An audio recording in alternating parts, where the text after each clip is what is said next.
কালকে হচ্ছে কলমু শাকগুলো রান্না করিনি আমি। ওই শাকগুলো, লাল শাকগুলো রান্না করেছিলাম, আর কলমু শাকগুলো হচ্ছে জল দিয়ে ভিজিয়ে রেখে রাতে হচ্ছে ওই টোটোর উপরে রেখে দিয়েছিলাম, যাতে আর কি ভালোই থাকে। দেখো কত সুন্দর হয়ে আছে। তো এগুলোই হচ্ছে আজকে রান্না করব। নামিয়ে নিচ্ছি কারণ ওই জায়গাটাতে হচ্ছে রোদ উঠে যাচ্ছে, রোদ উঠলে আবার পাতাগুলো নষ্ট হয়ে যাবে, তাই না? তো সেই জন্য হচ্ছে নামিয়ে নিলাম আগে। ঘরের থেকে বাসনগুলো বের করে নিয়েছি কলে পরে মাজার জন্য, কিন্তু একটুখানি ভাত যে বাটিতে রয়ে গেছিলো, প্রীতি হচ্ছে আর প্রীতম একটুখানি করে ভাত ছেড়েছিল কালকে। তো সেই ভাতগুলোই হচ্ছে আমি হাঁসগুলোকে দিয়ে দিলাম, গামলায় দিয়ে হাঁসের দরজাটা খুলে দিলাম। আর আমি ওইদিকে দেখছিলাম হাঁস ডিম দিয়েছে কি না। তবে আজকে দেখো তো একটা ডিমও দেয়নি, কালকেও ডিম দেয়নি। দুদিন হয়ে গেলেও আজ ডিম দিচ্ছি না কেন জানি না। তবে ওইখান থেকে এসে শুধু একদিনই একটা ডিম পেয়েছি, এখন আর ডিম পাচ্ছি না। সেগুলো ছেড়ে দিলাম, সাথে হচ্ছে ওদের একটু খাবারও দিয়ে দিলাম।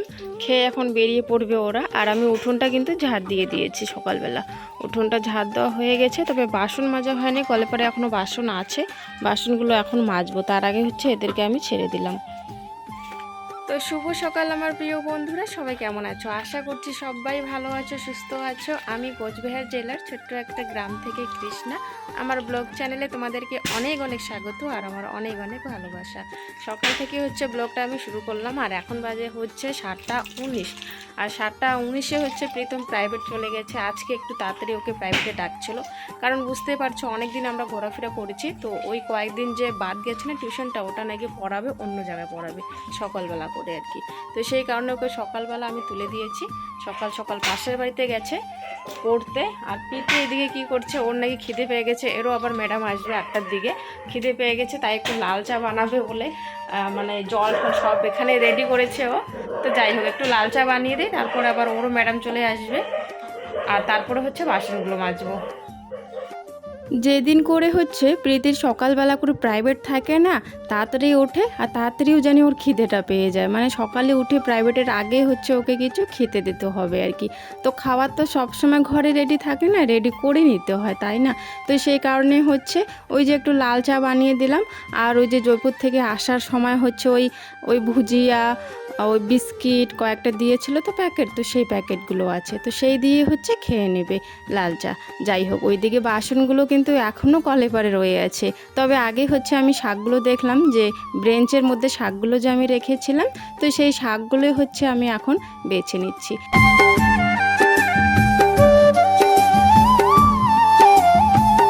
কারণ হচ্ছে এখন যদি আমি বাসন মাজতে বসি, তাহলে আবার চানটাও সঙ্গে সঙ্গে করে ফেলবো, আর চান করলে ঠাকুর দিয়ে সোজা রান্নাঘরে দৌড় দিই, তখন না ভুলে যাই যে শাক রয়ে আছে। তো শাকগুলো তো ভাত বসানোর আগেই বাছতে হবে, কারণ ভাত বসিয়ে দিয়ে তো আর শাক বাছা যাবে না।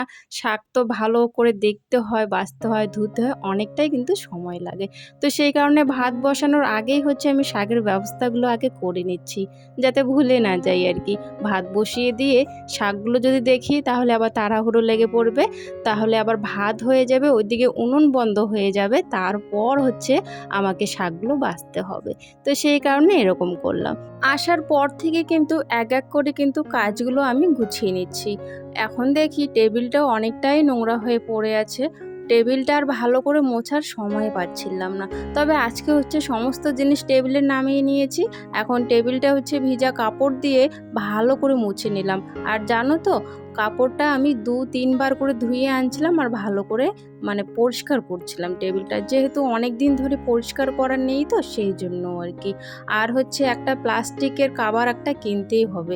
প্লাস্টিকের কভার বলতে ওই যে টেবিলের যে কভারগুলো থাকে, সেই আর কি কভারগুলো একটা কিনতে হবে। তা না হলে আমি দেখি ওই টেবিলটা না খুব নোংরা হয়ে যায়, আর ওই নোংরাগুলো তুলতে না অনেকটাই খাটনি হয়, সময় লাগে আর কি।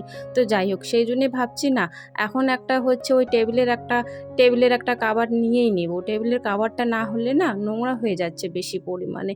তো যাই হোক, এই যে এখন হচ্ছে প্রচুর বাসন হয়ে আছে, তাই জন্য হচ্ছে আমি ঝুড়িটা রান্নাঘর থেকে বের করে নিয়ে আসলাম।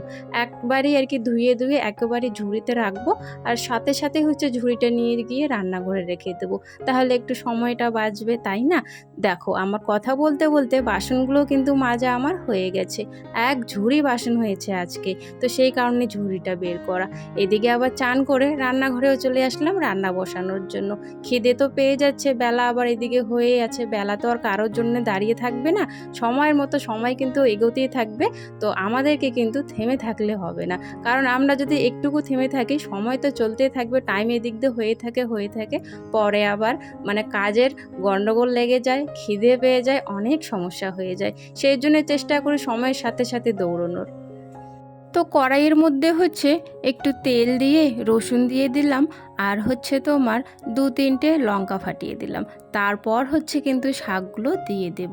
শাকগুলো কিন্তু কাটাও হয়ে গেছে, আগে হচ্ছে বড় বড় করে আমি পরিষ্কার করে নিয়েছি, মানে এক ফোঁটাও টুকরো টুকরো করিনি, বড় বড় অবস্থায় আর কি বেছে নিয়েছিলাম। তারপর ধুয়ে হচ্ছে ছোট ছোট করে কিন্তু কেটে নিয়েছি। তাহলে কি হয়, এই যে আমরা যে কেটে নিয়ে যদি ধুই না, তাহলে দেখে আমি অনেক পরিমাণে শাক বেরিয়ে যায়, কিছুটা হলেও নষ্ট হয়ে যায়। আর বড় বড় সাইজের যখন থাকে না শাকগুলো, সেরকম করে ধুয়ে নিলে কিন্তু নষ্ট হয় না জিনিসটা, তাই না? তো সেই কারণে হচ্ছে কেটে নেওয়ার আগে হচ্ছে আমি ধুয়ে নিয়েছিলাম, যাতে একটু বাঁচে আর কি, নষ্ট না হয়। তো যাই হোক, শাকগুলো এদিকে এখন লবণ দিয়ে একটু ঢাকা চাপা দিয়ে দেব। কি করতেছিস তুই? খাওয়া হয়ে গেছে, এখন দেখো নকশা নিয়ে বসে পড়ছে। স্কুল তো যায়নিও আজকে, প্রীতি হচ্ছে স্কুলে যায়নি, প্রীতম চলে গেছে স্কুলে, ও যায়নি। এখন কি আলতা দিচ্ছিস নাকি? আলতা দিস না, বেকার বেকার জামা কাপড়ে ভরবে, পরে ভালো লাগে না। স্কুল না এইসব জিনিসই করতে থাকে, নেল পলিশ দিবে, হাতে কি কি দিবে, আর্ট করবে, এসবই করতে থাকে বাড়িতে শুধু। প্রীতমও আসার সময় হয়ে গেছে, এখনই এসে পড়বে প্রীতম। সন্ধ্যাবেলা হচ্ছে একটু দুধ নিয়ে আসলাম দোকান থেকে, একটু হচ্ছে এই যে বানাবো, কি জানে এর নামটাই ভুলে যাই, সামাইগুলো বানাবো। আর হচ্ছে আটা মেখে রেখেছি, রুটি বানাবো রাতে, হচ্ছে এগুলো খাবো আর কি। দুধটা গরম হলে দেবো তো না, কোনোদিনও বানাইনি আমি সেমাই, আজকে ফার্স্ট টাইম, কিন্তু খেয়েছি আগে। দাও ঢেলে দাও, দাও ঢেলে, গরম হচ্ছে তো, আস্তে হাত দিয়ে।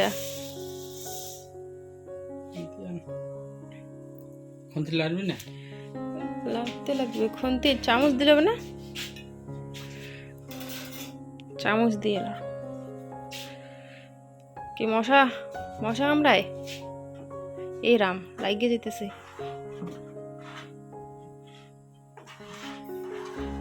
কমায়া দাও জালটা, পরে নামানোর আগে আগে হচ্ছে চিনি দিয়ে দেবো না। আরও তো অনেক কিছু দেয়, বাদাম কিশমিশ, ওগুলো তো আর নাই ঘরে, তাই এমনি এমনি বানিয়ে খাবো আমরা। কমায় দাও জালটা, কমায়। হ্যাঁ, বাদাম কিশমিশ দিলে আরও টেস্ট হয়, তো অত কিছু তো নাই, তাই শুধু দুধ আর হচ্ছে সেমাই। আর এখানে হচ্ছে ওখানে হচ্ছে আটাটা মেখে রেখেছি, রুটিটা বানাবো, তার আগে আগে এটা হয়ে যাক, তারপরে রুটিটা বানাবো। এটা ভাঙা ভাঙাই ছিল, কতগুলো আছে না লম্বা লম্বা থাকে, এটা আবার প্যাকেটে ভাঙা ভাঙাই ছিল, টুকরো টুকরো করা। যেই বাড়িতে আমরা সব সময় থাকি না, যেই কজনে থাকি আর কি, হঠাৎ করে যদি একজনও আর কি চলে যায়, বা একজনও যদি 2-3 দিনের জন্য বাড়িতে না থাকে না, তাহলে দেখবে বাড়িটা একদম কেন জানি ফাঁকা ফাঁকা লাগে, তাই না? বাড়িটা কিন্তু একদম মানে একটু ফাঁকা ফাঁকা লাগছে আর কি, যেহেতু শাশুড়িমা বাড়িতে নেই, আর ননাসের মেয়েটা ছিল, আর কেউ যদি আসে দেখবে বাড়িতে অনেক মজা হয়, কিন্তু চলে যাওয়ার সাথে সাথেই হচ্ছে বাড়িটা একদম ফাঁকা ফাঁকা লাগে কিন্তু। তো যাই হোক, আজকের দিনটা আমার এরকম করেই কাটলো বন্ধুরা। তোমরা যারা সময় নিয়ে আমার ভিডিওটা দেখেছো, তাদেরকে অনেক অনেক ধন্যবাদ, আমার তরফ থেকে অনেক অনেক ভালোবাসা। তোমরা প্রত্যেকে ভালো থেকো, সুস্থ থেকো, এটাই ভগবানের কাছে প্রার্থনা করি। রাতের খাওয়া দাওয়া হচ্ছে এই যে রুটি, একটুখানি ভাত আছে, তবে কি বলো তো, যদি রুটি রান্না করি তাহলে আবার ভাত কেউ খেতেই চায় না, আমিও ওরকম হয়ে গেছি। রুটি যদি আমি একবার বানাই তাহলে হলে আবার ভাত খেতে চাই না। যদিও বা দুটো রুটিই খাই আমি, তাও কেন জানি পরে আর ভাত খেতে ইচ্ছে করে না। তো যাই হোক, আজকের ব্লগটা তাহলে আমি এখানেই শেষ করছি বন্ধুরা। ভিডিওটা তোমাদের কেমন লেগেছে অবশ্যই কিন্তু কমেন্টে জানাবে। কে কোথার থেকে দেখছো সেটাও একটু জানিয়ে দিও, তাহলে আমি জানতে পারবো আমার বন্ধুরা কত দূর দূরান্ত থেকে আমার ভিডিওগুলো দেখে, আর আমার অনেক অনেক কিন্তু ভালো লাগবে। আর এই যে সেমাইগুলো দেখছো না, সেমাইগুলো তো নামানোর সময় একটু আমরা ঢিলাই রেখেছিলাম, মানে দুধটা আর কি উপরের দিকে ছিল, ভালো ছিল। ও মা, ঠান্ডা হতে হতে দেখি একদম জমে গেছে, এক ফোঁটাও দুধ নেই, শুকনো শুকনো টাইপের হয়ে গেছে।